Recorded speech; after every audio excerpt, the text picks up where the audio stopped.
Siliguri টক্সের season 2 এর আজ প্রথম এপিসোড। আগামী 1 বছরের মধ্যে আমরা 1000 বাস আমরা এই গোটা রাজ্যের পরিবহন ব্যবস্থাতে লাগাবো। এখানটাতে শিলিগুড়ি, জলপাইগুড়ি মেট্রো এটা যাতে হয় তার জন্য আমরা একটা সার্ভে করাবো যে এতদিন যা হয়েছে এখন নতুন করে এই ধরনের বিষয় যাতে সামনে না আসে এবং সমস্ত জায়গাতেই যেখানটায় বিনামূল্যে পরিষেবা দেওয়া হয় সেই ধরনের বোর্ডও লাগিয়ে দেওয়া হবে, তাতে মানুষ অন্তত বুঝতে পারবে এবং সাধারণ যারা এই সমস্ত টাউট বা দালাল যারা রয়েছে তারাও এই সমস্ত চাইতে তারা একটু ভয় পাবে। যে আগের সরকার যে ভুল ভ্রান্তিগুলো করেছিল সেগুলোর থেকে আবার একটু কী করে আমরা ঠিক করতে পারি। আমাদের একটা বড় সমস্যা হচ্ছে আমাদের ভাষাটা নিয়ে। আমাদের এই ভাষা 8ম তফসিলে এখনও স্বীকৃতি পায়নি। শিলিগুড়ি লাইভের বিশেষ অনুষ্ঠান শিলিগুড়ি টক্স। শিলিগুড়ি টক্সের সিজন 2 এর আজ প্রথম এপিসোড। আজ প্রথম এপিসোডে আমি রয়েছি অনুসু আপনাদের সাথে। আমাদের আজ প্রথম এপিসোডের স্পেশাল গেস্ট তিনি, যিনি উত্তরবঙ্গের ছেলে। রাজ্য সরকারের মন্ত্রিসভায় তিনি অর্থ ও পরিবহন দপ্তরের প্রতিমন্ত্রী, মাটিগাড়া নকশালবাড়ির বিধায়ক শ্রী আনন্দময় বর্মন আজ রয়েছেন আমাদের সাথে স্টুডিওতে। নমস্কার আনন্দদা। নমস্কার। নমস্কার। প্রথমে শুনি কেমন আছেন? ভালো আছি, চলছে সব ঠিকঠাক। আচ্ছা, স্বাচ্ছন্দ্য কি শুনতে, পাড়ার ছেলে আনন্দ নাকি মন্ত্রী আনন্দ? এরকম কোনো ব্যাপার নেই, মন্ত্রিত্বের খুব বেশি ইয়ে তো আমি দেখাই না। পাড়ার ছেলে, গ্রামের ছেলে হিসেবেই আমাকে সবাই চেনে, সেভাবেই থাকতে চাই। আচ্ছা, বিধায়ক থেকে মন্ত্রী সবচেয়ে বেশি ভোটে আপনি জিতেছিলেন। যদি এই পুরো জার্নিটাকে বলি একটা বাক্যে বলতে, যেহেতু আপনি বাংলা শিক্ষক, তাহলে কি বলবেন? জার্নি ঠিকই আছে, যে আসলে এক বাক্যে বলা খুব কঠিন। তারপরেও বলবো ভালো লাগে, ঠিক আছে না? সবাই আশীর্বাদ করেছে, সবাই চেয়েছে, সেই অর্থে ঠিকই আছে। আচ্ছা, যেহেতু উত্তরবঙ্গের ছেলে আপনি, মাটিগাড়া নকশালবাড়ির বিধায়ক এবং সেই এলাকারই মানুষ, প্রত্যেকটি মানুষের যদি বলি প্রাণকেন্দ্র, কারণ এত বিপুল ভোটে জয়, তাহলে বলাই যায় যে অন্য কোথাও ভোট ব্যাংকে ভোট পড়েনি। তাহলে ছোটবেলা কেমন কেটেছে আনন্দবাবুর? ছোটবেলা ভালোই, গ্রামে ছিলাম, অনেক মানে মজা আপনি হতো। এখান থেকে ছোটবেলা হ্যাঁ, থেকে এখান থাকেন? থেকেই জন্ম আমার, এখানটাতেই। হুম। যেখানটা এখন থাকি সেই গ্রামেই আমার জন্ম। তখন গ্রামই ছিল, এখন হুম। সেই গ্রামটা প্রায় শহরের কাছাকাছি চলে এসছে এবং হুম। শহরের মতো হয়ে যাচ্ছে। তবে সেই সময়তে খুব মজা হতো, মাঠে ঘাটে ঘুরে বেড়াতাম, নদীতে স্নান করতে যেতাম, গরু চড়াতে যেতাম। তো এগুলো অনেক আনন্দ উপভোগ করেছি। সেই সময়তে স্কুলের থেকে এসেই আমাদের ফুটবল খেলা, ঘুরতে যাওয়া, গরু চড়াতে যাওয়া, দুপুরবেলা বন্ধ থাকলে স্কুল, সেই সময়তে নদীতে গিয়ে স্নান করা, অনেক আনন্দ উপভোগ হয়েছে। এখন তো সেগুলো সব হারিয়ে গেছে। আগের দিনে সেই সোনালী অতীত এখন আর সেই অর্থে নেই আর কি। তা ছোটবেলা তো মানে প্রাইমারি সেকশন আর হাই স্কুল যদি বলি, সব এখানেই? শিলিগুড়ি আশপাশেই পড়াশোনা সমস্ত কিছু। আচ্ছা, কোন স্কুলে পড়াশোনা করেছেন? আমি ছোটবেলা প্রাইমারিতে পড়াশোনা করেছি শিশুতীর্থ স্কুল, যেটা শিব মন্দিরে রয়েছে। আচ্ছা। তারপরে বয়েজ হাই স্কুলে পড়েছি। তারপর আমার বাবা খড়িবাড়ি স্কুলে চাকরি করতেন, সেখানে আমি 11-12 পড়েছি। তারপর কলেজে, দার্জিলিং গভর্নমেন্ট কলেজে পড়েছি, ইউনিভার্সিটিতে পড়েছি, এরকমই চলেছে আর কি। আচ্ছা, মানে পাহাড় সমতল সবটা মিলিয়ে সমস্ত জায়গাতেই পড়াশোনা, সমস্তটা আরও দূরেও মিলিয়ে। গেছি। আমার যেমন বিএড আমি করেছি ফালাকাটা থেকে, ফালাকাটা বিএড করাচ্ছিল আচ্ছা, সেইখান আচ্ছা। থেকে। এমএড আমি করেছি আসাম ইউনিভার্সিটি শিলচর থেকে। মানে অনেকটা দূর দূরান্তেই গেছি আর কি। মানে আসামে তো ওখানে থাকতেন? আসামে, হ্যাঁ, আসামে ওখানে আমাকে 1 বছরের মতো থাকতে হয়েছিল। আমি কেন এমএড জিজ্ঞেস করছি, কোর্সটা বিকজ করেছিলাম। আসামের শিলচরে অনেকে ডিস্টেন্সেও করে, সেটা জন্য ওটা জিজ্ঞেস আমার করা। রেগুলার কোর্সই ছিল। হুম। শিলচরে আমাদের আসাম ইউনিভার্সিটি, সেটা একটা এমনি সেন্ট্রাল ইউনিভার্সিটি। তো সেখান থেকেই কোর্সটা করেছি। একটা দাদা ছিল আমার, সেই দাদাই আমাকে মানে বলতে গেলে জোর করে নিয়ে গেছিল, থাক এখানে কোর্সটা কর, বাড়িতে বসেই আছিস। তো সেই দাদা আমার ওখানকার প্রফেসর, লয়ের প্রফেসর। তো তার দৌলতেই হয়েছে আর কি ওই কোর্সটা। ভালোই ছিলাম, বেশ কয়েক মাস ওখানটায় ছিলাম। আচ্ছা, ছোটবেলার যে বন্ধু বান্ধব, এখন তো মন্ত্রী হয়ে গেছে, যেহেতু ছোটবেলা এখানে কেটেছে, তো বন্ধু বান্ধব রয়েছে, বন্ধু বান্ধবের সাথে কি এখন সে অর্থে দেখা হয় বা হ্যাঁ, সেভাবে দেখা আড্ডাটা হয়। জমে? দেখা হয়, অনেকের সাথে ফোনে কথা হয়, হোয়াটসঅ্যাপে দেখা হয় বা বলে কথা হয়। এমনি অনেকে আসেও আমার সাথে দেখা করতে, অনেকের সাথে কোনো অনুষ্ঠানে দেখাও হয়।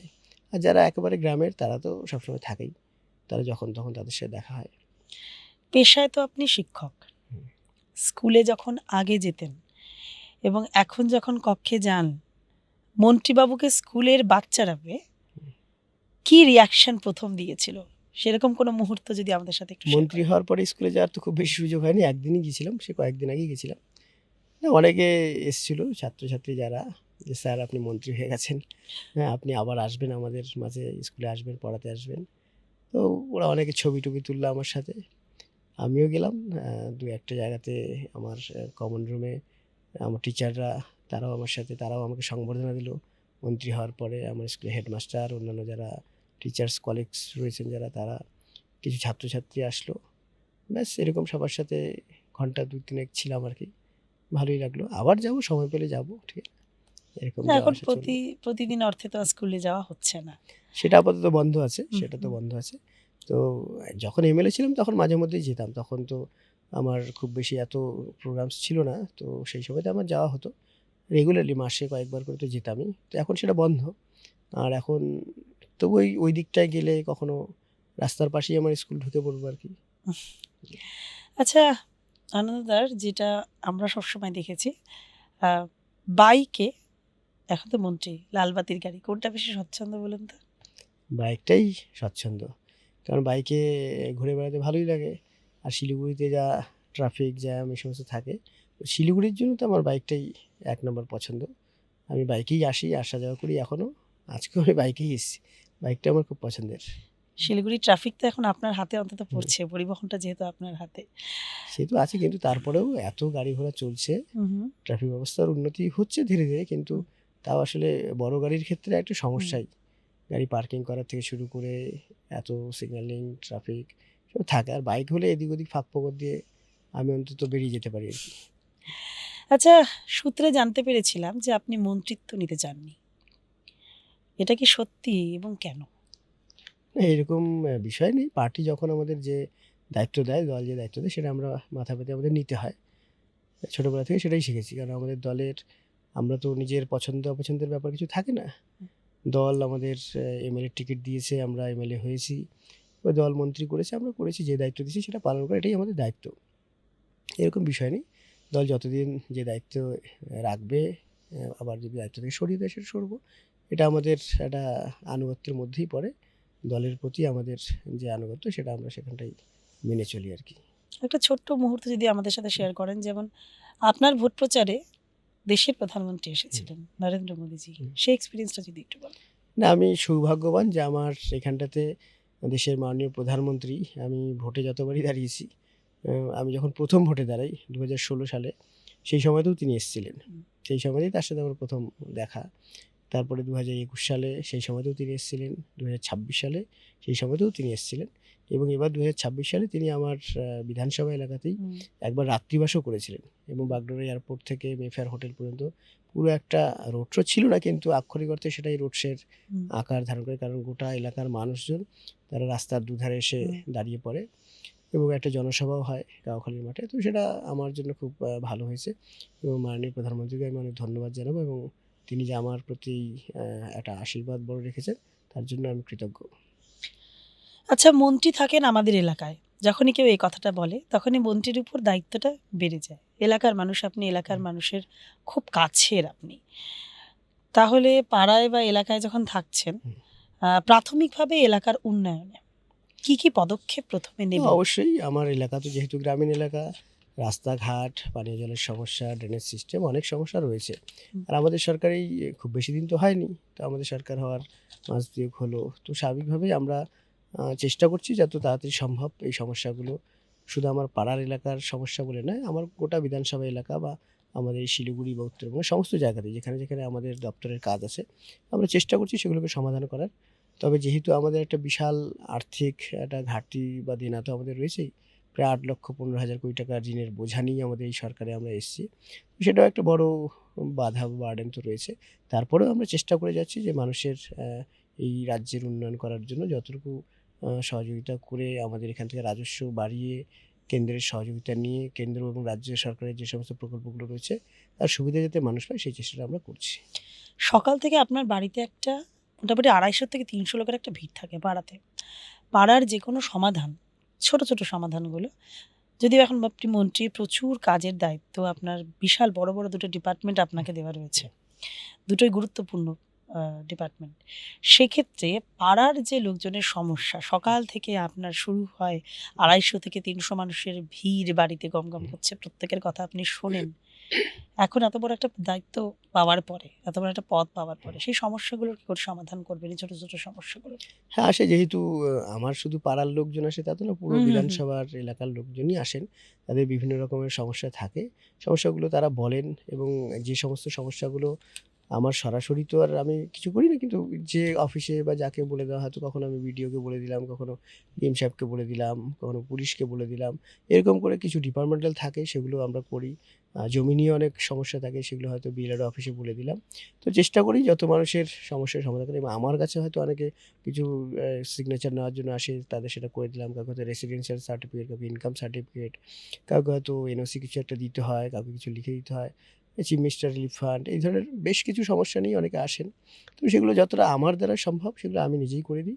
আর বাকি যেগুলো রয়েছে, বাকি যে দপ্তরের রয়েছে, কোথাও হয়তো রাস্তার জন্য কেউ এসছে, সেই রাস্তার জন্য একটা চিঠি করে দেওয়া, সেই দপ্তরকে বলে দেওয়া, এই সমস্ত কাজগুলো করি। বাকি যারা সংশ্লিষ্ট দপ্তরের যারা রয়েছেন, লাইন ডেভেলপমেন্টের যে সমস্ত আধিকারিক রয়েছে, তাদের প্রত্যেককেই বলে দিই যার যেটা দপ্তরের আছে সেগুলো বলে দেওয়া, দরকার হলে চিঠি করে দেওয়া।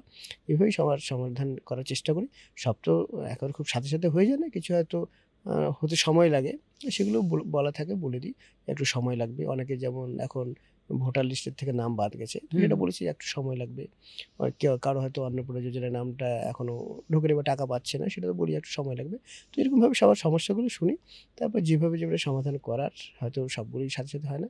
কিছুটা সময় লাগে, সেভাবেই তাদেরকে বলে দেওয়া হয়। একটু ধৈর্য ধরুন, হবে। সমস্ত কিছুই খুব তাড়াতাড়ি হবে না, একটু ধীরে, ধীরে হবে সব। আপনি যখন ভোটের প্রসঙ্গ তুললেনই, আমার কাছে অনেক সময় অনেকের কাছে শুনেছি যে ভোটে এখনো নাম ওঠেনি। তাদের ক্ষেত্রে কি করণীয়? তাদের কি আরো কোনো ডকুমেন্টস আপডেটেড করতে হবে? অথবা দেরি হবে, সেক্ষেত্রে প্রসেসিং এ আছে? কারণ যেহেতু দর্শকরা না, দেখছেন, না তাদের মধ্যে হবে। অনেকেরই প্রশ্ন থাকে। দেখুন, অনেক লোক কিছু ক্ষেত্রে ভোটার লিস্টে এবার নাম বাদ গেছে। আবার হুম, অনেকের নাম তুলতে পারেনি। হুম। অনেকে হয়তো অনেকদিন আগেই বাংলাদেশ থেকে এসছে। তার হয়তো ভোটার লিস্টে নাম ওঠেনি। এবার যেহেতু একটু বেশি কড়াকড়ি ছিল, তো তাদের প্রত্যেকের জন্যই হবে। এখন আমাদের সিএ তে এপ্লাই করার যে সময়সীমা সেটা ২০১৪ সাল পর্যন্ত রয়েছে। সেটাকে খুব তাড়াতাড়ি বাড়ানো হবে। মাননীয় অমিত শাহজি তিনি আমাদের বাংলায় এসেছিলেন কলকাতায়, তার সাথে কথা হয়েছে, মিটিং হয়েছে। তিনি বলেছেন ২০২৫ পর্যন্ত সেটাকে এক্সটেন্ড করে দেওয়া হবে। তো ২০২৫ পর্যন্ত এক্সটেন্ড করলে নিশ্চিতভাবে যারা এখনও অ্যাপ্লাই করতে পারছে না তারা অ্যাপ্লাই করতে পারবেন এবং যাদের ভোটার লিস্টে নাম বাদ গেছে এসআইআর-এর কারণে, তারাও আবার সেই তাদের ভোটার লিস্টের নামটা আবার উঠে যাবে। সিইতে অ্যাপ্লাই করতে হবে বা অন্য কোনো কারণ যদি থাকে সেই কারণটা সলভ করে তো উঠে যাবে। তো সবাইকে এটুকুই বলব যে চিন্তার কোনো কারণ নেই। একটু ধৈর্য ধরে থাকুন। আর খুব তাড়াতাড়ি আপনাদের ২-১ বছরের মধ্যেই সবার প্রত্যেকের যারা, যারা এখানটায় ভারতবর্ষে আছেন বা বাংলাদেশ থেকে এসছেন অথচ নিজেদের ধর্ম বাঁচানোর জন্য শরণার্থী হিসেবে, তাদের প্রত্যেকের এখানটায় নামগুলো খুব তাড়াতাড়ি তুলে দেওয়া হবে। আচ্ছা, যেকোনো জায়গার উন্নতিতে সেক্ষেত্রে অর্থনীতি একটা বিশাল বড় ভূমিকা রাখে। আপনার একটা কাজের টাইম স্প্যান আছে ৫ বছর, যে ক্ষেত্রে আপনি অর্থ দপ্তর এবং পরিবহন দপ্তরের প্রতিমন্ত্রী। সেক্ষেত্রে আপনার কাজটাকে আপনি কিভাবে সাজিয়েছেন যদি একটু জিজ্ঞেস করি? প্রথম যে ১ বছর, সেখানে আপনি কিভাবে অর্থনীতি আর পরিবহনে উন্নতি দেখছেন বা উন্নতি করার চেষ্টা করবেন? না, আমাদের শুধু আমার এটা ভাবনার তো বিষয়, এটা আমাদের একটা দপ্তরের ভাবনার বিষয়। দপ্তরে আমি আছি, আমার এমআইসিরা আছেন এবং আমার দপ্তরের অন্যান্য আধিকারিকরা রয়েছেন। সবাই মিলেই আমাদের কিছু এই ধরনের মানে আলোচনা হয়, মিটিং হয়। সেখানটাতে আমরা ঠিক করে নিই যে আমাদের নেক্সট ১ বছরের জন্য বা ৬ মাসের জন্য আমাদের কী, কী পদক্ষেপ গ্রহণ করতে হবে। যেমন পরিবহন দপ্তরে আমরা অলরেডি ৫০টা বাস আমরা কলকাতায়, দক্ষিণবঙ্গে সেটা আমরা উদ্বোধনও করে দিয়েছি। এরপরে আগামী দিনে আবার ৪০০ বাস আসবে। সেগুলোকে আমরা বিভিন্ন জায়গায়, সেটা আমাদের উত্তরবঙ্গেও হয়তো ১-১৫০ বাস সেখান থেকে আসবে এবং আগামী ১ বছরের মধ্যে আমরা ১,০০০ বাস আমরা এই গোটা রাজ্যে পরিবহন ব্যবস্থাতে লাগাবো। তো এরকম আমরা প্রশাসনিক ক্ষেত্রেও যে আমাদের কাঠামোগুলো রয়েছে সেগুলোকে আরও কী করে একটু ভালো করতে পারি। আগের সরকার যে ভুলভ্রান্তিগুলো করেছিল সেগুলোর থেকে আবার একটু কী করে আমরা ঠিক করতে পারি, সেগুলোকে রেকটিফাই করে আমাদের সরকার চালাতে যে সুবিধা হবে বা দপ্তর চালাতে সুবিধা হবে সেগুলো দেখব। কলকাতায় যেমন ট্রাম একটা হেরিটেজ হয়ে গেছে। তো ট্রামকে কী করে আরও আধুনিক করে আমরা করতে হুম। পারি, তার জন্য আমাদের দপ্তরের পক্ষ থেকে চিন্তাভাবনা হচ্ছে। তাকে রাইটসকে আমরা সার্ভে করার জন্য দিয়েছি। তারা রিপোর্ট দেবে এবং সেখানেও আমরা ভালো করে কীভাবে ট্রামকে আরও সবার জন্য বেশি রুটে চালাতে পারি, সেই ব্যবস্থাগুলো করা হবে। তো এভাবেই আমরা ধীরে, ধীরে এগোচ্ছি। আমরা মানে একেকটা করে প্রজেক্ট হাতে নিয়ে সেগুলোকে ঠিকঠাক করে আবার উত্তরবঙ্গকে পরবর্তীতে করা নিয়ে হবে। কি প্ল্যান রয়েছে? উত্তরবঙ্গেও আমাদের ভালো ব্যাপারটা রয়েছে। পরিবহন দপ্তরের জন্যই আমরা যেমন এখানটাতে শিলিগুড়ি, জলপাইগুড়ি মেট্রো এটা যাতে হয় তার জন্য আমরা একটা সার্ভে করাবো এবং এখানটা উড়ানের আওতাতে আমাদের পরিবহন দপ্তরেই বালুরঘাট এবং মালদাতে ২ টো বিমানবন্দর সেগুলোকে নতুন করে তৈরি করা এই সমস্ত বিষয়গুলো রয়েছে এবং গোটা রাজ্যে এনবিএসটিসির মাধ্যমে আমাদের উত্তরবঙ্গের যে পরিবহন ব্যবস্থা সেখানটা আরও নতুন আধুনিক বাস, পরিবেশ বান্ধব বাস দেওয়া, সিএনজি চালিত বা ইলেকট্রিক ভেহিকেল দিয়ে আমরা এগুলোকে ধীরে ধীরে সাজাবো। এখানকার যে টার্মিনাস বা ডিপোগুলো রয়েছে সেগুলোকে আরও একটু আধুনিক করা, ভালো করে তৈরি করা। আমাদের শিলিগুড়িতেও একটা বড় জমি আছে, সেই জমিটাতেও একটা বড় প্রজেক্ট তৈরি করা যাতে এখানটায় একটা মাল্টিপারপাস ইউজ হতে পারে সেই জমিটা। এরকম বিভিন্ন আমাদের পরিবহন দপ্তরের আওতাতে কিছু রয়েছে, সেগুলো আমরা করব। এনবিএসটিসির তো অলরেডি অনেকগুলো পুরনো বাস চলছে এবং মেনটেনেন্সের অভাবের জন্য অনেক বাসের ক্ষেত্রে যেমন অ্যাক্সিডেন্টাল ইস্যুগুলো হচ্ছে। সামনে কিছুদিন আগে আমাদের দেখা ময়নাগুড়ি কেস। তো সেক্ষেত্রে এই পুরনো বাসগুলোর সাথে পরিবহন দপ্তরের মন্ত্রী হিসেবে আপনারা কি করতে চাইছেন? এবং নীল সাদা রং যে চলছে, অনেক ক্ষেত্রে কিন্তু বাসের রঙগুলো পরিবর্তন হচ্ছে। উত্তরবঙ্গের ক্ষেত্রে বা শিলিগুড়ির ক্ষেত্রে বা এদিকের ক্ষেত্রে কি এই ব্যাপারগুলো আসতে চলেছে? না, এক তো যেটা আপনি বললেন যে পুরনো হয়ে গেছে বাস, অ্যাক্সিডেন্ট হচ্ছে, এরকম নেই। অ্যাক্সিডেন্ট তো নতুন বাসেও হতে পারে, পুরনো বাসেও হতে পারে। অ্যাক্সিডেন্ট একটা আলাদা মেনটেনেন্স বিষয়। স্পেশালি হ্যাঁ, অভাবের জন্য তবে কিছু হ্যাঁ, কিছু। কিছু ক্ষেত্রে আমরা দেখেছি যে অনেক বাস আমাদের ডিপোতে পড়ে রয়েছে। হুম। সেগুলোতে হয়তো এক তো আমাদের এখানটাতে ম্যান পাওয়ার খুব কম, অনেক আমাদের ড্রাইভারের শর্টেজ রয়েছে, অনেক কন্ডাক্টরের শর্টেজ রয়েছে। তো স্বাভাবিকভাবেই রয়েছে এবং কিছু বাসও যেগুলো রয়েছে সেগুলোতে হয়তো একটু ফিটনেসের অভাব রয়েছে। তো আমরা চেষ্টা করছি সেই বাসগুলোকেও আরও কীভাবে ফিটনেসটা ঠিকঠাক রেখে যাতে রাস্তায় নামানো যায় এবং নতুন কী করে ড্রাইভার বা কন্ডাক্টরদের আমরা নতুন করে নিয়োগ করতে পারি। তার জন্য আমাদের সরকার সচেষ্ট, কারণ দীর্ঘ ১৫ বছর ধরে সেই অর্থে কোনো নিয়োগ হয়নি। তো ধীরে ধীরে সব জায়গাগুলো খালি হয়ে গেছে। তো আমরা সেগুলো চেষ্টা করছি আবার নতুন করে তাদের রিক্রুট করে এই বাসগুলো চালানো এবং নতুন বাসও, শুধু পুরনো বাসকে ঠিক করে নয় এবং নতুন বাসও যাতে আমরা এ রাস্তায় নামাতে পারি সেই চেষ্টাটা আমরা করছি। তো আমরা আশাবাদী খুব তাড়াতাড়ি যেই সমস্যাগুলো রয়েছে সেগুলো আমরা দূর করব এবং উত্তরবঙ্গের জন্য সাধারণ মানুষ যাতে বাসের সেই পরিষেবাটা, যাতে আগে অনেক রুট ছিল সেই রুটগুলো বন্ধ হয়ে গেছে, সেই রুটগুলোতেও যাতে আমরা আবার পুনরায় সেই বাস পরিষেবা দিতে পারি সেই চেষ্টাটাও আমরা করছি। আজ একটি মিটিংয়ে আপনি যেরকম বলেছেন যে সিন্ডিকেট রাজ কোনো রকম আয়কর বিভাগের ক্ষেত্রে চলবে না। সেক্ষেত্রে বাসের এই যখন চলাচলের ক্ষেত্রে বা বাসের ড্রাইভারের ক্ষেত্রে বা কন্ডাক্টরের ক্ষেত্রে বা বাসের ক্ষেত্রে ধরুন দুটো বাস একসাথে রয়েছে, সেক্ষেত্রেও একটা সিন্ডিকেট রাজ চলে এবং এরকম অনেক ক্ষেত্রেই আমরা দেখেছি এবং তথাকথিত না, এটা সত্যিকারের প্রমাণিত অনেক ক্ষেত্রেই দেখা যায়। সেক্ষেত্রে কি পদক্ষেপ নেবেন? দেখুন, আমরা সমস্ত জায়গাতেই, সমস্ত দপ্তরেই সিন্ডিকেট রাজ এতদিন ধরে যে চলছিল সেগুলোকে আমরা বন্ধ করতে চাইছি। দুর্নীতি যেগুলো চলছিল সেগুলো আমরা বন্ধ করতে চাইছি এবং আমাদের সরকারের এটা একটা জিরো টলারেন্স নীতি। এটা আমরা সমস্ত জায়গাতেই এরকম বলেছি বা করছি আমরা। তো আমরা চাই যে সুষ্ঠুভাবে আমাদের সরকারের বিভিন্ন দপ্তরগুলো থেকে মানুষ যাতে ভালো পরিষেবা পায় এবং তাতে যেন মাঝখানে কোনো সিন্ডিকেটের খপ্পরে তাদের পড়তে না হয়, কোনো টাউট বা দালালের খপ্পরে না পড়তে হয়, সেগুলো সব জায়গাতেই আমরা বলি। আমরা কালকে উত্তরবঙ্গ মেডিকেল কলেজে সেখানটাতেও আমরা একই বিষয় বলেছি। আজকেও আমি জিএসটির আধিকারিকদের নিয়ে বৈঠক করেছি, তাদেরও একই কথা বলছি। তো পরিবহন দপ্তরেও এরকম অনেক আগে শোনা যেত, সেগুলো বিভিন্ন ক্ষেত্রে এগুলো থাকে। তো আমরা সেগুলো বলেছি দপ্তরের আধিকারিকদের, সবসময় আমরা বলি যে সেগুলোর থেকে ধীরে ধীরে একেবারেই হয়তো বন্ধ হয়ে যাবে না, কিন্তু সেগুলোকে কমাতে হবে। আগে হয়তো 90% হতো, সেটাকে 10% এ নামাতে হবে। মানুষ যাতে 90% ক্ষেত্রে যাতে ভালো পরিষেবা পায় সেই চেষ্টাটা আমরা করছি এবং প্রত্যেকটা দপ্তরের আধিকারিক যারা কর্মী রয়েছেন তাদেরকে সেইভাবেই নির্দেশিকা দেওয়া হয়েছে এবং তাদের সেটা বলা হচ্ছে। আমরা সেটাই চাই যাতে আগামী দিনে সেই ব্যাপারগুলো আমরা যেভাবে চাইছি সরকারটা চালাতে বা দপ্তরগুলো চালাতে, মানুষের হয়রানির শিকারমুক্ত হয়ে যাতে মানুষ সরাসরি যাতে নিজেদের পরিষেবা নিতে পারে সেইটা আমরা চাইছি এবং সেটাই আগামী দিনে করবো আমরা। দালাল রাজের একটা বড় একটা গল্প আসে মেডিকেল কলেজের ক্ষেত্রে। আপনি সে জায়গায় একটা দায়িত্ব পেয়েছেন। কালকেও একটা ঘটনা উঠে এসেছে এবং প্রতিনিয়ত ব্লাড ব্যাংকের ক্ষেত্রে বলুন, মর্গের ক্ষেত্রে বলুন, রোগী পরিষেবার ক্ষেত্রে বলুন, রোগীর বেড পাওয়াকে নিয়ে বলুন, ডাক্তারদের ব্যবহার বলুন এবং পরিষেবা বা ইমার্জেন্সি সিস্টেম, সমস্ত কিছুর ক্ষেত্রেই কিন্তু মেডিকেল কলেজের একটা বিশাল বড় হাব রয়েছে যেখানে সিন্ডিকেট রাজ চলে এবং একটা কালোবাজারি বা একটা টাকা তোলার ব্যাপার সবসময় চলে আসে। সেক্ষেত্রে এই যে যত সরকার এসেছে প্রত্যেকের ক্ষেত্রেই এই একটা নালিশ কিন্তু বারবার উঠে এসেছে। সেক্ষেত্রে প্রথম পদক্ষেপ আগামী ১ বছরের মধ্যে আপনারা কি নিচ্ছেন মেডিকেল কলেজটাকে নিয়ে? কালকেও আমাদের রবিকল্যাণ সমিতি মিটিং হয়েছে, সেখানে তো পরিষ্কার করে বলা হয়েছে যে এইখানটায় যে এতদিন ধরে চলতো আর কি, সেগুলো যাতে বন্ধ করা হয়তো কিছু ক্ষেত্রে অসাধু হয়তো সেখানটাতেও কিছু মানুষজন আছে ভেতরেও বা বাইরেও, তারা হয়তো সেগুলোতে একটু সহযোগিতা করেন, সেজন্যই তারা আশকারা পান। তো সেটা বন্ধ করতে বলা হয়েছে। সেখানটায় মেডিকেল কলেজের যে সমস্ত মেশিনগুলো রয়েছে, যেমন সিটি স্ক্যান, এমআরআই, ইউএসজি, সেগুলো যাতে ঠিকঠাক পরিষেবা দিতে পারে। আসলে সেগুলো খারাপ হয়ে থাকলে তারাই হয়তো বাইরে মেশিনপত্র থাকে অন্যান্য জায়গায়, তারাই বলে যে ওখান থেকে করে নিয়ে আসুন, সেটা একটা হয়। আর কিছু ক্ষেত্রে যেমন ব্লাড ব্যাংকের ক্ষেত্রে কালকেও আমি বলেছি যে ব্লাড ব্যাংকের ক্ষেত্রে টাকা চাওয়া হবে কেন?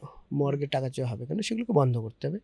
নতুন প্রিন্সিপাল, নতুন এমএসভি এসছেন মেডিকেল কলেজে, তাদেরকেও কড়াভাবে বলে দেওয়া হয়েছে যে এতদিন যা হয়েছে, হয়েছে। এখন নতুন করে এই ধরনের বিষয় যাতে সামনে না আসে, মানুষকে যাতে হয়রানির শিকার হতে না হয়, সেগুলো দেখতে হবে। এবং যেহেতু একটা বড় ক্যাম্পাস, ওটা একটা বাইরের থেকে বিভিন্ন জায়গা থেকে পেশেন্ট আসেন, পেশেন্ট পার্টিরা আসেন। তারা যাতে সহজেই বিভিন্ন কোথায় কোন দপ্তর আছে, কোন ডিপার্টমেন্ট রয়েছে, সেগুলো যাতে বুঝতে পারে, সেজন্য বড় করে সেখানটায় ম্যাপ করে দেওয়া হবে, বোর্ড লাগিয়ে দেওয়া হবে বিভিন্ন জায়গায়, জায়গায়, মোড়ে, মোড়ে, এবং সমস্ত জায়গাতেই যেখানটায় বিনামূল্যে পরিষেবা দেওয়া হয়, সেই ধরনের বোর্ডও লাগিয়ে দেওয়া হবে। তাতে মানুষ অন্তত বুঝতে পারবে, এবং সাধারণ যারা এই সমস্ত টাউট বা দালাল যারা রয়েছে, তারাও এই সমস্ত চাইতে তারা একটু ভয় পাবে। সেক্ষেত্রে এবং সিকিউরিটি কি হ্যাঁ, স্ট্রং করা হবে? সিকিউরিটিকেও স্ট্রং করা হবে, এবং সমস্ত যারা এখানটায় যারা ডাক্তার হোক বা অন্যান্য স্টাফ যারা রয়েছেন, তাদেরকেও সতর্ক থাকতে বলা হয়েছে যে এই ধরনের কোনো অভিযোগ আপনাদের কাছে আসলে যাতে সাথে, সাথে সেটা যাতে দেখা হয়, এবং কাউকে যাতে প্রশ্রয় দেওয়া না হয়। এটা আমরা কালকেও বলেছি। তো আমি আশাবাদী যে খুব তাড়াতাড়ি এগুলো আমাদের যে বোর্ড ফোর্ডগুলো লাগিয়ে দিলে, ম্যাপ ট্যাপগুলো লাগিয়ে দিলে, এবং সেই সমস্ত যে টাকা পয়সা দেওয়া হয় না, এখানে বিনামূল্যে পরিষেবা দেওয়া হয়, এই ধরনের বোর্ড থাকলে মানুষও কিছুটা সচেতন হবে, এবং দালালদের খপ্পর থেকে তারাও হয়তো বাঁচবেন। শিলিগুড়ি শহরের ট্রাফিককে নিয়ে স্বয়ং মন্ত্রীও বলছেন শিলিগুড়ি শহরের প্রচুর ট্রাফিক সমস্যা রয়েছে। তো সেক্ষেত্রে কোনো একটা জায়গায় কি মনে হয় না, বা এই প্রশ্নগুলো সমস্তটাই আমাদের দর্শকদের থেকে উঠে আসে এবং বিভিন্ন জায়গার থেকে উঠে আসে।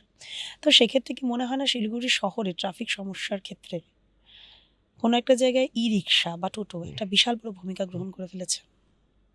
সে তো ঠিকই যে টোটোর তো এখন এত টোটো হয়ে গেছে সমস্ত জায়গাতেই। এটা একটা মানে যানবাহন, অন্যান্য যানবাহন চলাচলের ক্ষেত্রে একটা সমস্যাই। কিন্তু আবার টোটোর উপর নির্ভরশীল অনেক সাধারণ মানুষ রয়েছেন, গরিব মানুষ রয়েছেন, তাদের বিষয়টাও দেখা উচিত। সেজন্য আমাদের সরকারের পক্ষ থেকে বলা হয়েছে ন্যাশনাল হাইওয়ে যেগুলো রয়েছে সেগুলোতে যাতে টোটো চলাচল না করে, এবং ভেতরের যে ছোটোখাটো রাস্তাগুলো রয়েছে সেই রাস্তাগুলোতে টোটো চলাচল করুক, আমরা সেটা চাই।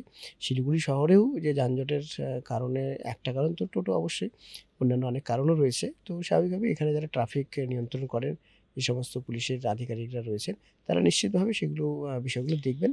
আমরা চাই যে মানুষের চলাচল করতে যাতে অসুবিধা না হয়, এবং সাধারণ মানুষ যাতে ফ্রিলি যাতে নিজেদের এক জায়গা থেকে আরেক জায়গায় যেতে পারেন, এবং পুরো ব্যবস্থা যেহেতু রাস্তাঘাটগুলো অনেক পুরনো, এই হিল কাট রোডটার ছোট রয়েছে, এগুলার বাড়ানোর খুব বেশি জায়গাও নেই। দুদিক থেকে এত বড়, বড় সব বিল্ডিং, দোকান হয়ে গেছে। তো নিশ্চিতভাবে একসময় যেগুলো করা হয়েছিল সেই সময় তো এত শিলিগুড়ি শহরের উপর প্রেশার ছিল না। এত ঘরবাড়ি, এত গাড়ি ঘোড়া সব ছিল না, এত বাণিজ্যিক প্রতিষ্ঠান ছিল না। তো স্বাভাবিকভাবে এখন নতুন করে আবার এগুলো নিয়ে একটু ভাবতে হবে কি করে এটাকে সমস্যাটার সমাধান করা যায়।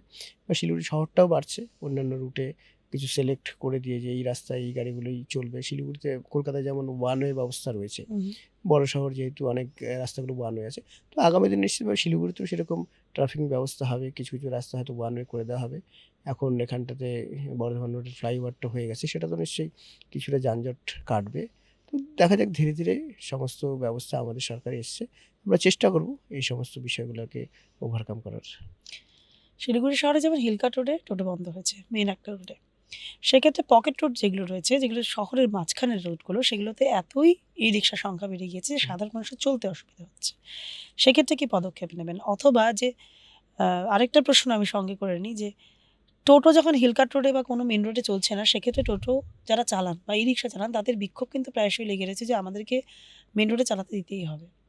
সেক্ষেত্রে ট্রাফিক থেকে কি ব্যবস্থা নেওয়া হবে? না দেখুন, সরকারি নির্দেশিকাতে সবাইকে মানতে হবে। সরকার যদি যেভাবে নির্দেশ দেবে সেটা সবাইকে মানতে হবে। টোটো একেবারে বন্ধ করে দেওয়া সেটা তো বলা হয়নি। টোটোর নির্দিষ্ট রুট করে দেওয়া হয়েছে যে আপনারা হাইওয়ে ছাড়া অন্যান্য রাস্তাগুলো যেগুলো রয়েছে সেগুলোতে চালাবেন। তো সেইভাবেই তাদের চালাতে হবে। আর পুলিশ বা যারা ট্রাফিক নিয়ন্ত্রণ করেন তাদের যে নির্দেশিকা দেওয়া হবে তারা সেভাবেই ব্যবস্থা নেবেন। কেউ গায়ের জোরে তো আর সবকিছু করতে পারবেন না। সমস্ত বিষয় একটা সরকারি নিয়ম অনুসারেই চলতে হয়। তো যে নিয়ম যেমন চলবে সেই নিয়ম অনুসারেই সবাইকে চলতে হবে। ট্রাফিকের ক্ষেত্রে বা পরিবহনের ক্ষেত্রে পরিবহন যখনই টাইট করতে হবে তখনই তো ট্রাফিক টাইট করতে হয়, এবং সেক্ষেত্রে অনেক ক্ষেত্রে এটাও শোনা যায় যেই পুলিশ কিছুক্ষণ দাঁড়িয়ে আছে, পুলিশ চলে গেলে কিন্তু আবার সেভাবেই লোকে সেভাবেই কিন্তু সেই রুটেই চলবে বা অন্য রুটে চলবে। সেক্ষেত্রে ট্রাফিককে কতটা স্ট্রিক্ট হওয়ার আপনাদের অর্ডার দেখুন, দেওয়া আছে? ট্রাফিক যারা নিয়ন্ত্রণ করবেন তাদেরই সেই বিষয়টা দেখতে হবে। ট্রাফিকের কাজ তো আর ১ ঘন্টার কাজ না। যেখানে ট্রাফিক পয়েন্টগুলো রয়েছে তারা সারাক্ষণই থাকেন। সকাল থেকে অন্তত রাতের ১০টা পর্যন্ত ৯টা পর্যন্ত তাদের থাকতে হয়। যতক্ষণ পর্যন্ত গাড়ি ঘোড়াগুলো বেশি চলে। তো সেইভাবেই তাদেরকে ট্রাফিক নিয়ন্ত্রণ করতে হবে। এবার পুলিশ যদি ট্রাফিকের লোকেরা যদি ভাবে যে ১ ঘন্টা থেকেই চলে যাবে তাহলে তো আর হবে না। যতক্ষণ পর্যন্ত সেই রাস্তাটায় মানে গাড়ি ঘোড়া থাকছে, যানজট থাকছে, সেই সময় পর্যন্ত তাদের দায়িত্ব থাকে, কাজ করতে হবে। সেটা তারা করলেই এই সমস্যাটার সমাধান হবে। রাজবংশী সমাজের জন্য কি ভাবছেন? না, উত্তরবঙ্গের একটা বড় সমাজ তো রাজবংশী সমাজ। তো নিশ্চিতভাবে আমিও একজন রাজবংশী সমাজের মানুষ এবং স্বাভাবিকভাবে আমাদের একটা বড় সমস্যা হচ্ছে আমাদের ভাষাটা নিয়ে। আমাদের এই ভাষা ৮ম তফসিলে এখনো স্বীকৃতি পায়নি। তো নিশ্চিতভাবে আমি তো চাইবো যে এই ভাষাটা যাতে খুব তাড়াতাড়ি আমাদের ৮ম তফসিলে স্বীকৃতি পেয়ে যায়। মাননীয় অমিত শাহজির সাথেও কথা হয়েছে। মাননীয় মুখ্যমন্ত্রী শুভেন্দু দার সাথে তার সাথেও আমার কথা হয়েছে। তারা আশ্বাস দিয়েছেন এবং খুব তাড়াতাড়ি সেটা হয়তো আমাদের ৮ম তফসিলে অন্তর্ভুক্ত হয়ে যাবে। তো এটা একটা বড় সমস্যা এবং বাকি উত্তরবঙ্গের আরও বেশ কিছু সমস্যা আমাদের রয়েছে আমাদের সমাজের। আর সেগুলোও আমরা সবাই চেষ্টা করছি কীভাবে আমাদের সমাজকে আরও সামনের দিকে এগিয়ে আনা যায়, সেই চেষ্টাটা আমরা করব। অনেক ছোটোখাটো সমস্যা রয়েছে আমাদের ভাষা ছাড়াও এখানটা বেশ কিছু স্কুল রয়েছে। সেই স্কুলগুলোর পঠন-পাঠন ধীরে, ধীরে যাতে আরও ভালো করে করা যায় সেগুলো দেখতে হবে। অনেক স্কুল এমনি বেসরকারিভাবে অর্গানাইজ ওয়েতে চলছে, সেগুলোকেও যাতে আমরা করতে পারি। আমাদের এখানটাতে ভাওয়াই যে একটা বড় আমাদের লোকসঙ্গীত এবং সেটার খুব বাংলাদেশ বা অন্যান্য জায়গাতেও তার একটা ভালো আ স সম্মান বা মর্যাদা রয়েছে। আমাদের এখানে সেই অর্থে নেই। তো সেটারও যাতে আরও ভালো মর্যাদা বা সম্মান আমরা দিতে পারি, আমাদের রাজ্যেও যাতে হয় সেই ব্যবস্থা দেখব। আমাদের চাকরি-বাকরি, কর্মসংস্থান বা অন্যান্য সাংস্কৃতিক যে সমস্ত আমাদের ঐতিহ্যগুলো রয়েছে, আমাদের কুষাণ গান, আমাদের বাকি অন্যান্য যে ইয়েগুলো নাচ রয়েছে, বৈরাতি নৃত্য বা যা রয়েছে সেগুলো খোয়ান গান এই সমস্ত যেগুলো আছে সেগুলোকেও যাতে আমরা ডেভেলপ করতে পারি, ভালো করতে পারি। তার জন্য আমরা চেষ্টা করছি। আমাদের সরকারও এই ব্যাপারে সচেষ্ট। এবারে আমাদের ৫০ কোটি টাকা আমাদের এই রাজবংশী ভাষা, রাজবংশী লোকসংস্কৃতি বা আমাদের জন্য বরাদ্দ করা হয়েছে। সেটার থেকে একটা ভালো ভাবে যাতে আমরা এই ডেভেলপমেন্টের কাজগুলো করতে পারি সেগুলো আমাদের দেখতে হবে। কোচবিহারে নারায়ণী সেন একসময় ছিল। হুম। তো সেটাও আ যাতে সেটাকেও যদি আমরা করতে পারি আগামী দিনে সেটাও আমরা চেষ্টা করব। আমরা চেষ্টা করব যাতে আমাদের সমাজের যে সমস্ত হারিয়ে যাওয়া ঐতিহ্য সেগুলোকে যাতে আমরা পুনরায় আবার দাঁড় করাতে পারি এবং সমস্ত মানুষের মধ্যে সেগুলো ছড়িয়ে দিতে পারি সেই চেষ্টাটা আমরা করব। আগামী ৫ বছরে পরিবহন এবং অর্থনীতির কে কোথায় দেখতে চান? মানে এখন যেখানে আছে সেখানটার সেই ডিপার্টমেন্টের আপনি প্রতিমন্ত্রী। সেখানে আপনার পুরো টিমকে নিয়ে আপনি অর্থনৈতিক যে জায়গা, অর্থাৎ ১ম এই আপনি বললেন যে একটা লোন রয়েছে বিশাল বড়, সেটা এবং পরিবহন দপ্তরের ক্ষেত্রে বাস বলুন, যাতায়াত বলুন, যাতে সকলেই যাতায়াত ঠিকমতো করতে পারে, সুশৃঙ্খলভাবে করতে পারে। সেক্ষেত্রে আগামী ৫ বছরে কোথায় দেখতে চান সে জায়গাটাকে? হ্যাঁ, নিশ্চিতভাবে আমাদের সরকার যে গতিতে কাজ করছে এবং যেভাবে আমরা চেষ্টা করছি সবাই মিলে, আমরা আমাদের রাজস্ব অর্থনৈতিক দিক থেকে আমরা আরও স্বাবলম্বী হতে চাই।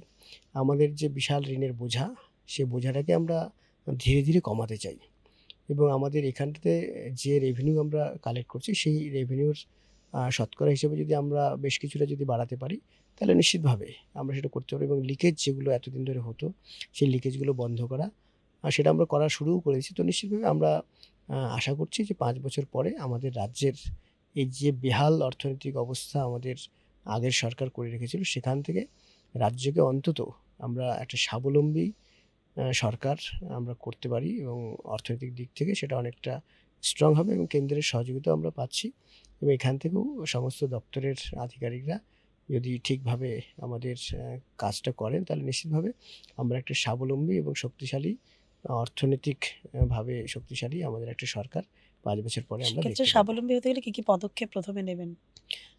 অনেক পদক্ষেপ নেওয়া হয়েছে। আমাদের যেমন এক তো এই রাজ্যের যে লিকেজগুলো হতো বিভিন্ন ক্ষেত্রে রাজস্ব সংগ্রহের ক্ষেত্রে, সেগুলো আমরা বন্ধ করছি।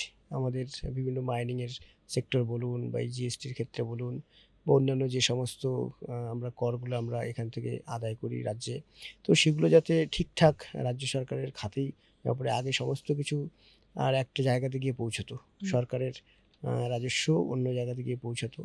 তো স্বাভাবিকভাবে সেটা হয়তো কোথাও কালীঘাট, কোথাও কামাখ্যা স্ট্রিটে গিয়ে পৌঁছাতো। স্বাভাবিকভাবে সেখান থেকে যাতে কোষাগারের টাকা কোষাগারেই জমা হয় এবং সেটাই যাতে ঠিকঠাক থাকে, তাহলে সেগুলো ঠিক হবে। এবং বাকি বিভিন্ন জায়গাতে কাটমানি হয়ে যেত, দুর্নীতি করাপশন হয়ে যেত, বিভিন্ন নেতা মন্ত্রী অফিসার তারা যুক্ত থাকতেন। তো সেখান থেকে আর দূরে সরে এসে একটা স্বচ্ছ প্রশাসন এবং স্বচ্ছভাবে রাজস্ব আদায় করা, সেটাতে আমরা জোর দিচ্ছি। তো স্বাভাবিকভাবে আমরা সেই কাজটা যেভাবে আমাদের সরকার করছে, তো নিশ্চিতভাবে আমরা আশাবাদী যে ৫ বছর পরে আমাদের সরকার এই রাজস্বের ব্যাপারটা নিয়ে অন্তত নিজেরা একটা নিজেদের মেরুদণ্ড সোজা করে স্বাবলম্বী হতে পারবে। এবং পরিবহনের ক্ষেত্রেও যে এই ভাঙাচোরা পরিবহন ব্যবস্থার থেকে আমাদের সরকার এই ব্যবস্থাটাকে আরও ভালো করতে চায়, সুদৃঢ় করতে চায়। এবং বাসের সংখ্যা যেমন আমরা বলেছি যে ১ বছরের মধ্যেই আমরা ১,০০০ বাস, তো আগামী দিনে নিশ্চিতভাবে ৫ বছরে সেই সংখ্যাটা অনেক বেশি হবে। এবং অন্যান্য ক্ষেত্রেও যে সমস্ত ট্রামের কথা বলুন, আমাদের জেটিগুলো বলুন, বিমানবন্দর বলুন, সমস্ত ক্ষেত্রে মেট্রোর পরিষেবা বলুন, সমস্ত ক্ষেত্রে আমরা আমাদের রাজ্যে ৫ বছর পরে একটা উন্নত আধুনিক একটা মানে এই পরিবহন ব্যবস্থা আমরা খাড়া করতে চাই। বাসের রং কি এখনো নীল সাদাই থাকবে, তা পরিবর্তন হবে? রং নিয়ে আমরা খুব বেশি মাথা ঘামাই না। তবে রং পরিবর্তন তো রং পুরনো হয়ে গেলে রঙের পরিবর্তন করতেই হয়। সেক্ষেত্রে দপ্তরের যারা রয়েছেন তারা সবাই দেখবেন কোন রংটা বেশি চোখে ভালো লাগছে সেভাবেই করবেন। আমার শেষ প্রশ্ন দর্শকদের উদ্দেশ্যে, বন্টি আনন্দময় বর্মন বলুন বা উত্তরবঙ্গের মানুষ আনন্দময় বর্মন, কি বলবেন বা কি বার্তা দেবেন? আমার এলাকার যারা রয়েছেন তাদেরকে তো অসংখ্য ধন্যবাদ যে আপনারা সবাই মিলে আমাকে আশীর্বাদ করেছেন, ভোট দিয়েছেন এবং গোটা রাজ্যের মধ্যে আমাকে ১ম করেছেন। তো সেজন্য আপনাদের ধন্যবাদ, কৃতজ্ঞতা দিয়ে তো আর ছোট করতে পারব না। কিন্তু আপনারা যে আস্থা ভরসা আমার উপর রেখেছেন, নিশ্চিতভাবে আপনাদের সেই আস্থা ভরসার মর্যাদা রাখার চেষ্টা করব। আমাদের এলাকার জন্য যে কাজগুলো এতদিন ধরে আমাদের হয়নি, আমরা যে একটা সমস্যার সম্মুখীন ছিলাম বিভিন্ন ক্ষেত্রে, বিভিন্ন কাজের ক্ষেত্রে, সেখান থেকে আমরা কী করে উত্তীর্ণ হতে পারি সেই চেষ্টা করব এবং আপনাদের সকলের সহযোগিতাতে শুধুমাত্র আমার বিধানসভা নয়, শিলিগুড়ি বা উত্তরবঙ্গের সমস্ত মানুষের জন্যই আমাদের কাজ করতে হবে, আমাদের দপ্তরের কাজ সমস্ত জায়গাতে করতে হবে এবং আপনাদের সহযোগিতা পরামর্শ নিয়েই আমরা সবাই মিলে একটা নতুন বাংলা, ভালো বাংলা আমরা তৈরি করব, যাতে এখানকার সাধারণ মানুষেরা কেন্দ্র সরকারের বা রাজ্য সরকারের সমস্ত পরিষেবা এতদিন ধরে তারা যে বঞ্চিত হয়েছিলেন সেই পরিষেবাগুলো থেকে তারা যাতে আবার পুনরায় সেগুলো পান এবং সবাই মিলে যাতে আমরা উন্নততর পশ্চিমবঙ্গে, বিকশিত পশ্চিমবঙ্গে যাতে আমরা বাস করতে পারি সেই চেষ্টাটা আমরা সবাই মিলে করবো। এটুকুই আপনাদের সবার জন্য বলছি। ধন্যবাদ আনন্দময়বাবু, আপনার ব্যস্ততম সময়ের মধ্যে আমাদেরকে সময় দেওয়ার জন্য এবং অবশ্যই এত সুন্দর একটা কথোপকথন এবং প্রত্যেকটা প্রশ্নের উত্তর আপনি এত সুন্দরভাবে দিয়েছেন এবং আমি আশা করব প্রত্যেকজন যে দর্শকরা রয়েছেন যারা দেখছেন তাদের অনেক প্রশ্নের হয়তো তারা উত্তর পেয়ে গেলেন। নমস্কার। শিলিগুড়ি টক্সের আজ সিজন 2 এর প্রথম এপিসোডে আজ আমাদের অতিথি ছিলেন অবশ্যই আনন্দময় বর্মন, উত্তরবঙ্গের মানুষ, উত্তরবঙ্গের ছেলে। তার কাছ থেকে অনেক প্রশ্নের উত্তর আমরা পেলাম এবং আগামী 5 বছরে তিনি আমাদের কিন্তু কথা দিয়েছেন স্বচ্ছতার সাথে তার যে দুটো দপ্তর রয়েছে তাতে তিনি কাজ করে কিন্তু মানুষের জন্যই তারা কিন্তু এগোবেন এবং সে জায়গাটা তিনি রাখবেন। আমরা আবার চাইব আনন্দদাকে যারা আমাদের স্টুডিওতে আমরা পাই এবং দর্শকদের সামনে আবারও বিভিন্ন প্রশ্নের উত্তর দিতে তিনি কিন্তু অবশ্যই আসবেন। আজ বিদায় নিচ্ছি, আমাদের এটুকুই ছিল আজকের এপিসোড। চোখ রাখুন শিলিগুড়ি লাইভে সারাদিনের সব খবরের জন্য এবং অবশ্যই শিলিগুড়ি টক্সের আরেকটি এপিসোডে অন্য অতিথিকে নিয়ে অবশ্যই হাজির হয়ে যাব আপনাদের সকলের সামনে। আমি অনুষ্কা বিদায় নিচ্ছি আপনাদের থেকে। নমস্কার।